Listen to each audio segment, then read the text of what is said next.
Vamos aqui ao conto O Contrato, um conto que foi publicado em A Estação, em 1884. É um conto narrado em terceira pessoa. E reparem o que o narrador diz. Quem quiser celebrar um consórcio, um contrato, que examine primeiro as condições, depois as forças próprias e finalmente faça um cálculo de probabilidades. Então aqui o narrador ele já antecipa, né, esse narrador em terceira pessoa, o que é a questão do conto, o contrato. Tu quer assinar um contrato? Antes examine de forma minuciosa tudo que cerca esse contrato, esse consórcio aí. Foi o que não cumpriram estas duas meninas de colégio, que é a Laura e a Josefa. Elas eram amigas e não se conheciam antes. Conheceram-se ali mesmo, no colégio, simpatizaram uma com a outra e travaram uma dessas amizades que resistem aos anos. Josefa tinha mais um ano que Laura. Era a diferença. Porque assim, ó, só um ano de diferença, porque no rosto, no resto, em tudo, elas são o quê? São bem parecidas. Reparem, igual estatura, igual índole, iguais olhos, igual nascimento. Eram filhas de funcionários públicos, ambas dispondo de um certo legado, uma herança, que lhes deixava o padrinho. Para que a semelhança seja completa, o padrinho era o mesmo, um certo comendador Brás, capitalista. Então reparem, né? É uma grande amizade que vira aqui no colégio, da Laura e da Josefa, amigas feitas no colégio, eram as mais unidas criaturas de todo ele a ponto de causar inveja às outras.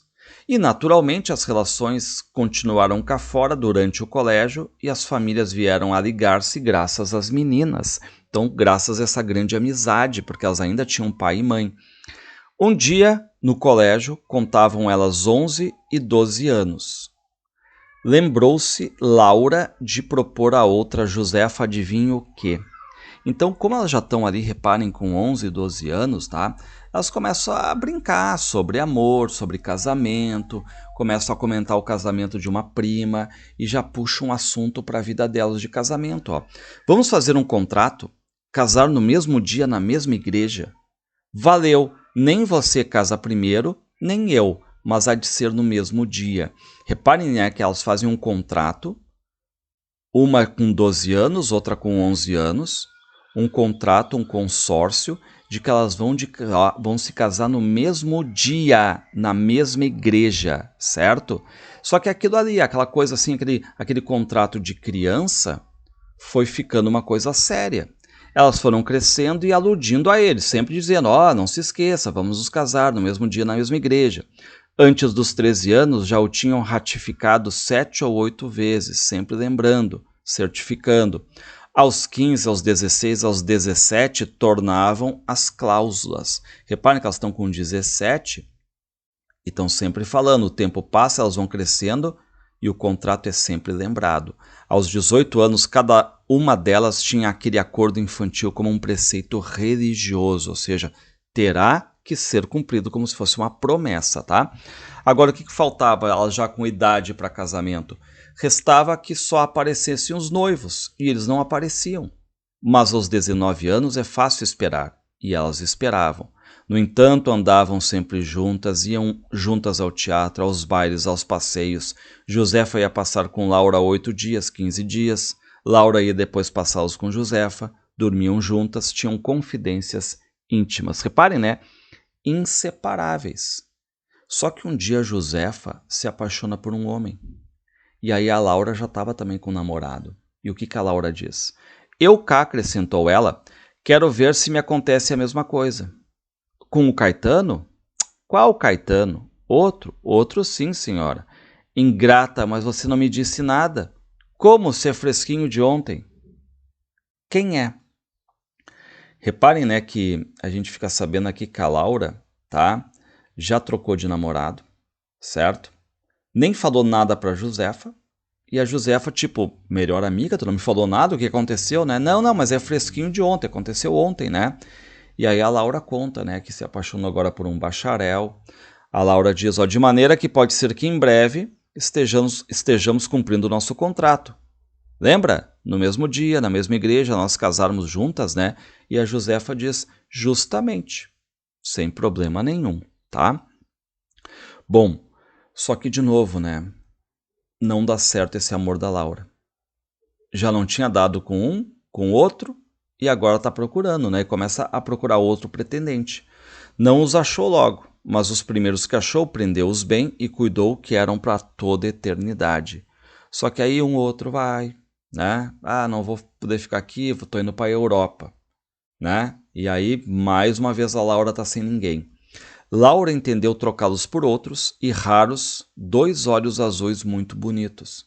Mas qual é o problema desse aqui? Ele pega a tuberculose e morre. Então parece que a Laura está fadada aos namorados baterem e saírem, né?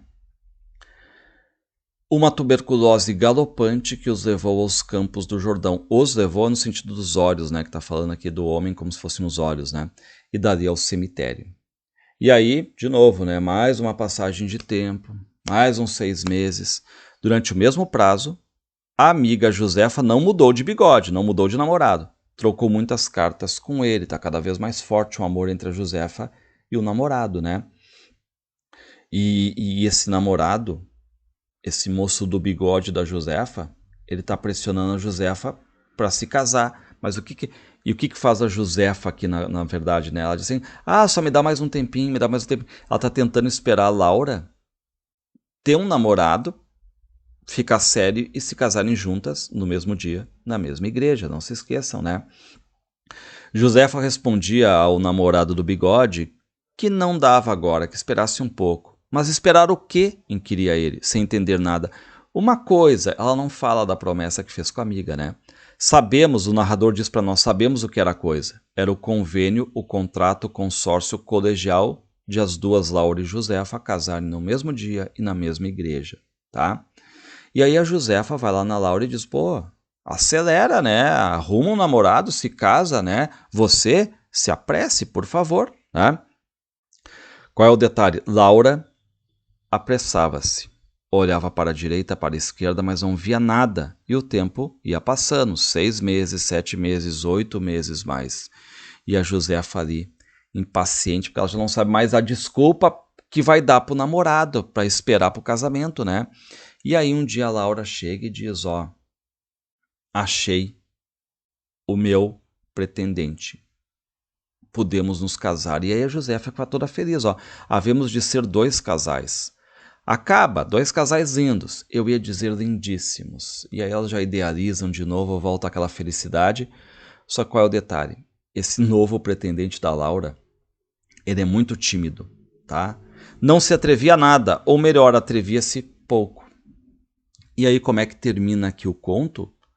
A Josefa se cansa desse contrato entre elas, né? E diz, faz a tua vida, Laura, que eu vou fazer a minha, né? Então deixa eu me casar. Josefa esperou, cansou de esperar. Parecia de brincadeira de criança. Mandou a Laura ao diabo. Arrependeu-se do contrato, do convênio que elas fizeram lá do tempo de colégio. Achou estúpido, tolo, coisa de criança. Esfriou com a amiga, brigou com Laura por causa de uma fita ou de um chapéu e 1 mês depois Josefa estava casada. Então, um conto interessante aqui o contrato, né?